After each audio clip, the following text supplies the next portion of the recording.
Hi, welcome to your Catechetical conference. I'm Dr. Nancy Razo, and I have been asked by Luis to come and talk to you today about the importance of taking care of yourself. I'm going to try to do the best that I can.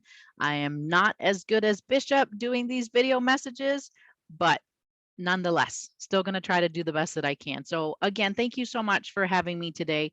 I really appreciate it. It's such a nice opportunity to talk to all of the catechists in the Diocese of Brownsville.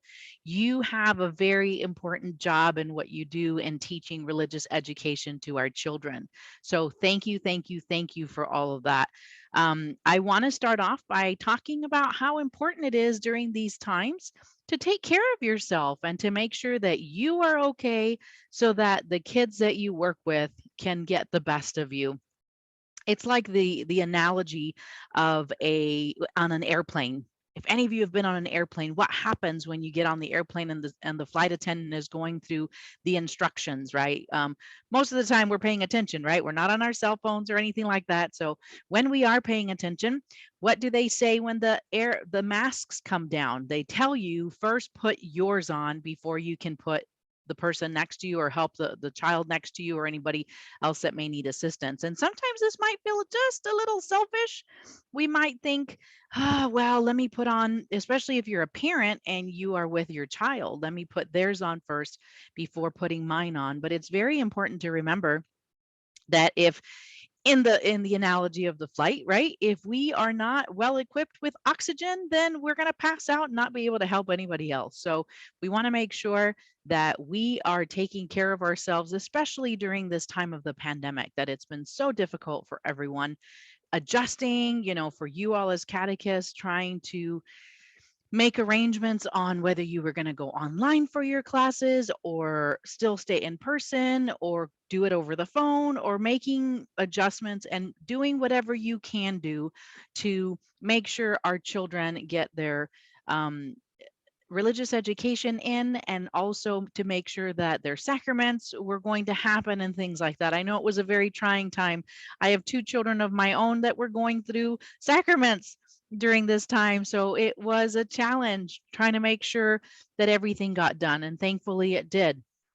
So thank you again for everything that you do. We're going to go through just a couple of things again to make sure that you are taking care of yourself, and as a reminder to make sure that you are looking out for these things and being intentional of how you're going to take care of yourself. So let me share my screen here real quick, and I'm going to share a document from the National Institute of Health that reviews what you need to do in these times and all the time, really, in taking care of yourself and reminding you of the things that need to happen. So here it says how to have emotional wellness, brighten your outlook. And what this simply means is make sure you try to stay positive, right? Despite all the negativity that happens around us, make sure you try to stay positive. So it says here, people who are emotionally well, experts say, have fewer negative emotions and are able to bounce back from difficulties faster.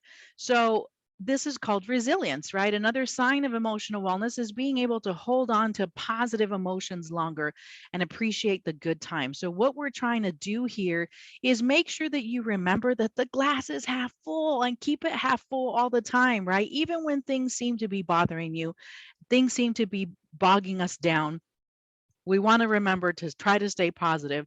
One of the good things about us that have faith in God, right, is that we can do that through our faith. And I think very important to point out that during this time, many of us who have faith, like you all who are Catholic, we are Catholic, we hold on to that faith and appreciate that faith that we have in our lives so that we know that things are going to get better, right? We do understand that and we hope for that. We want to be also forgiving of ourselves in case we were to make a mistake, or if we're tired or frustrated, be forgiving of yourself. Sometimes we're our biggest critics and we are our biggest enemy as well. So make sure you try your best. you do your best, and that's all we can ask for, especially during this time. So make sure you, again, try to stay positive. You help the kids that you're working with staying positive because they're going through a lot as well, right? The other thing that we want to try to do is remind ourselves to reduce stress. And that is easier said than done. We are often not aware of everything that stresses us out. But one way to do this is to make sure that we're taking care of our physical health as well, right? Making sure we get enough sleep, that we exercise regularly, that we talk to other people, we connect with other people, whether within our church, within our family, people who are going to help us stay positive and help us to reduce our stress. Sometimes there's not much we can do about the stress that we are receiving, especially if it's from work or from things happening with the family, but we can try to deal with it as the best in the best way that we can. So everyone is going to feel stressed from time to time, even the kids that we're working with. And we want to make sure that we understand that if we do feel stressed for a long, long time, that could lead to health problems, right? That could be considered chronic stress, and it can lead to health problems. So we want to make sure that we are coping with stress appropriately so that we can feel better about ourselves and just be in better health as well. So remember to take care of that stress. It can kind of get to us, right? Sometimes people go to the doctor thinking, "Oh my gosh, I'm having a heart attack." And it's really that they're going through stress. So stress can be a silent killer. I've heard it be be referred to as a silent killer. So please make sure that you are taking care of your stress. Another thing that we sometimes take for granted and don't really pay attention to is the quantity of sleep that we're doing and the quality of sleep that we're getting. So don't undermine this. Sleep is very important. And it's something that you also want to talk to kids about. Sometimes they think that I'm a teenager, I don't need sleep, I can stay up, till 3, 4 in the morning and still be okay and functional for school. And that's not accurate. So we want to make sure that we understand that fitting everything we want to do in the day um, often makes us not get enough sleep. So we want to make sure that we get enough sleep. That is a time when we do sleep, that's a time where both our physical health and our mental health renew, right? Our body renews everything and restores us so that we're able to get up and go the next day. When you're tired, you can't function at your best. And sleep helps you think more clearly, have quicker reflexes, and focus better. So make sure you take steps to get some good night's sleep, right? The phone is your biggest enemy when it comes to trying to get some sleep. So don't be on the phone right before you get to bed. Have a routine to go to sleep. Remember, if any of you have children or have nieces or nephews or remember when they were babies that we would try to fit them into a routine of, okay, let's turn the lights down low, maybe we'll have some soothing music, right? And that's how we need to continue the routine for us as adults, right? Maybe not the music if you don't want to do soothing music, but definitely not phones or TVs or anything like that that can interrupt your sleep. So make sure you are taking care of that, right? Getting to sleep early or at the same time, about the same time every day, sleeping in a quiet, dark place that's nice and cool for you, right? Sometimes exercising daily can help get better sleep. And then just, again, relaxing before bedtime, making sure that bedtime is a relaxing time and not a busy time, right? Making sure that you develop a routine to get enough sleep. That's going to be really, really important. So the next tips that I want to give you are being mindful. What does that mean? Being mindful of everything that's going on in our emotions, right? The concept of mindfulness is simple. It is a practice of being completely aware of what's happening in the present. And with us, I'm going to tell you that counting your blessings is going to be very important. Sometimes it does get tough out there. Sometimes there's a lot going on, but really being mindful of what it is that is going on out there with you and trying to give yourself some breathing time, some time to smell the roses, like they say, right? Being in the present. of all that's going on, knowing all that's going on inside and all that's happening around you. Sometimes we go through life just like on autopilot, like this slide says, right? Like routine. You're not really paying attention to exactly what's going on around you, but embrace what's going on around you. Embrace your family, love your family, hug your kids, be happy that they are with you, especially during these last 2 years of COVID, that we have had so much loss, so many different ways of losing things, right? Whether we lost family members or whether we lost jobs or whether we lost the way we do things, so much loss. So we have to be mindful and grateful of everything that we have done. If you search up some mindfulness videos online or on YouTube, there's plenty to remind us to be able to do this, whether it's some deep breaths videos or meditation or things like that, that can definitely help you in this time to be mindful of what's going on around us. And I would add to that, count your blessings. Count your blessings, not necessarily count them, right, but be mindful of your blessings. We have so many things to be grateful for and so many blessings to be grateful for as well. So we also look at coping with loss.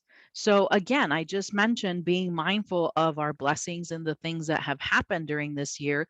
And loss has been tremendous for all of us, whether we've lost loved ones, whether we've lost people that we know, whether we've lost routines, whether we've lost jobs and things like that. But coping with the loss of a loved one can be very, very difficult. And what we need to do is make sure that we are going through it and going through the process of grief, allowing ourselves to mourn. And if we need additional assistance with this process, to make sure and reach out to others. I know there are several churches that are having bereavement groups. So be part of those or seek out assistance if you are having trouble, adjusting to the death of a loved one. That could be very overwhelming at times. Most people can make it through the grieving process with the support of family and friends, but sometimes you do need additional help. And you should get it. You should seek it out if you need it, right? Whether it's through your priest, right, or have seek some more guidance through the church to see where else you can go if you need additional assistance. That's going to be very important. Not just ignoring the loss. We have to deal and cope with what has happened, right? And also remembering to take care of yourself in the process. If you're suffering from a loss right now, reminding yourself to eat, to sleep, to do the things that you normally have to do to be okay, right? Also to talk to friends, talk to your support systems, talk to church people to provide that support so you can get through this time of grief and loss. Which leads me to the next point, right? Strengthening your social connections. So during COVID and during quarantine, we had to be more mindful. We had to be more intentional about reaching out to each other. So whereas before we may have seen people at church and just done our regular routine of connecting with people at church, and that got taken away a little bit, right? Now we're back in the church, but still during that time, we might have had some difficulty in those social connections. So we want to make sure that this is intentional. We want to make sure that we are intentional about reaching out to people maybe that we don't get to see as much anymore because of the precautions we're trying to take during this pandemic. Connecting with your kids, of course, connecting with your kids at church, right? Connecting with each other and continuing to build that community that we have in the Catholic Church is very important to keeping us emotionally well and taking care of ourselves as well. So I also want to remind you to remember that there are things that we have no control over, right? And so this you're seeing on the screen um, something that says circle of concern and circle of influence or control, right? And there's a little quote that says, focus on what you can control and don't waste energy on the things that you can't. So what this refers to is our mindset, our way of thinking, right? We can't control the pandemic to a certain extent. We can't control what the politicians are doing. We can't control what the doctors are doing unless you're directly involved in that. And so we don't want to concern ourselves with that, right? We can't change those things. So we want to make sure that we identify things that we are able to control, and perhaps focus on the things that we can. So one of the things that we can control is our outlook on things, our way of thinking about things, keeping the glass half full, like we said. So you see here that in the middle is the circle of influence or circle of control. Those are the things that we have control over. The outside circle is the circle of concern, right? Those are things that we could worry about all day long and we can't control. So we want to be mindful of what those things are. And this just shows you on the screen some of the things that may be included in both sets of circles, right? So on the outside, it says impact of pandemic, world economies, health and safety of others, world peace, different kinds of things. And then in the middle, it says what time I get up. We do have control over that. Getting dressed for the day, we have control over that as well. Meditation, yoga, eating healthy meals, reading a book, calling a friend, checking in on a neighbor, journaling, creating art, donating or contributing to charity, practicing gratitude, right? Going to church, building your faith, praying the rosary if you want to do that every day, right? Or hanging on to your faith, trying to build that up during this time. Those are the things you can control. I was taught at a very young age that when I'm scared, turn to God, pray, right? And so now as an adult, I try to do that more often than not, try to really hang on to my faith and reach out to my faith at all times, right? But especially in times when I get a little nervous or get a little scared or get a little anxious. So in that circle of influence, circle of control, you have those choices. You have the ability to control what you can, right? You can't control everything. You can't control the outer world. And so don't waste your time on it. Like that saying said, don't waste your time on doing that. Use your time to do what you can to, help yourself feel better, to take care of yourself. And one of the things that I'm sure that is for you is doing the volunteer work that you do at church, right? We don't get paid for that. And monetarily anyway. So please take care of yourselves. I want to leave you with this last message. It is a video that I want you to reflect on, and I want you to make sure that you pay close attention to what they're telling you. And this is a YouTube video. The web address is there. I'm sure Luis can get it to you if you can't really see it, but I want you to pay attention to this brief video and what it says, because it's all about perspective and how we're viewing the world in this time. So I'm going to let you pay attention to it, and then I'll come back with just one final message.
So, like the video says, remember to put your glass down. Sometimes we hang on to things and we hang on to burdens instead of letting those go or putting those down. And as Catholics, we believe that we can lay our burdens down at the cross. So I encourage you to do so when you feel like you have all these burdens. Remember this analogy of the glass. The glass can weigh the same thing for everybody, but really, if we decide to hang on to it, it weighs a little bit more for those of us that do. So remember to put the glass down. Remember to reach out to others.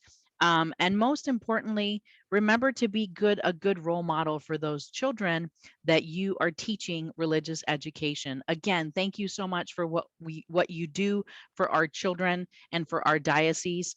I ask that you keep each other in prayer. I will pray for you to be good catechists and good youth ministers, right? And I ask that you pray for me as well in the endeavors that I have to do through this community work that I do with mental health.